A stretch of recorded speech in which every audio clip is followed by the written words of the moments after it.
चार बहुएं सुहानी, सीमा, राधिका और पल्लवी एक ही घर में रहती थीं। उनकी कहानियां अलग अलग थीं, पर एक ही छत के नीचे वे सभी आपस में जुड़ी हुई थीं। सुहानी सबसे बड़ी बहू थी। उसे ससुराल में आए सबसे ज्यादा समय हो चुका था, इसलिए वह सभी बहुओं के लिए एक मार्गदर्शक जैसी थी। लेकिन उसकी सास के साथ उसके विचार अलग अलग थे, जिससे घर में अक्सर विवाद होते थे। सीमा, दूसरी बहू, शांत स्वभाव की थी। वह घर के कामकाज में सबसे आगे रहती थी और हमेशा सबकी मदद करने को तैयार रहती थी। पास सबके लिए समय था, पर उसके दिल में अपने लिए बहुत कम स्थान बचा था।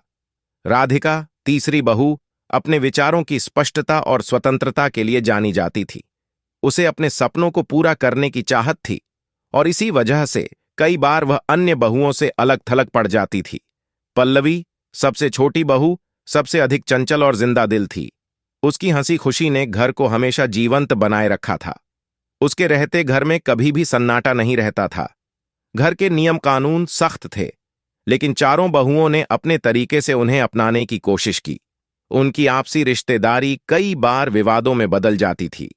सुहानी और राधिका अक्सर घर के कामों को लेकर बहस करती थीं। सुहानी को हमेशा लगता था कि राधिका अपनी जिम्मेदारियों से भागती है, जबकि राधिका का मानना था कि सुहानी उसे समझती नहीं। सीमा और पल्लवी की मित्रता गहरी थी। सीमा की ममता और पल्लवी की चंचलता ने उन्हें एक दूसरे के बहुत करीब ला दिया था।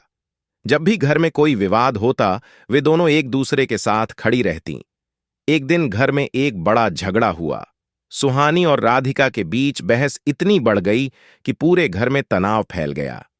सास ने भी सुहानी का साथ दिया, जिससे राधिका और भी अधिक नाराज हो गई। सीमा और पल्लवी ने स्थिति को संभालने की कोशिश की। सीमा ने सुहानी को समझाया कि राधिका का दृष्टिकोण भी सही हो सकता है, जबकि पल्लवी ने राधिका को शांत किया। अंततः उन्होंने सबको एक साथ बैठाया और बातचीत की। सीमा की ममता और पल्लवी की सकारात्मक ऊर्जा ने सबको मिलाकर रखा।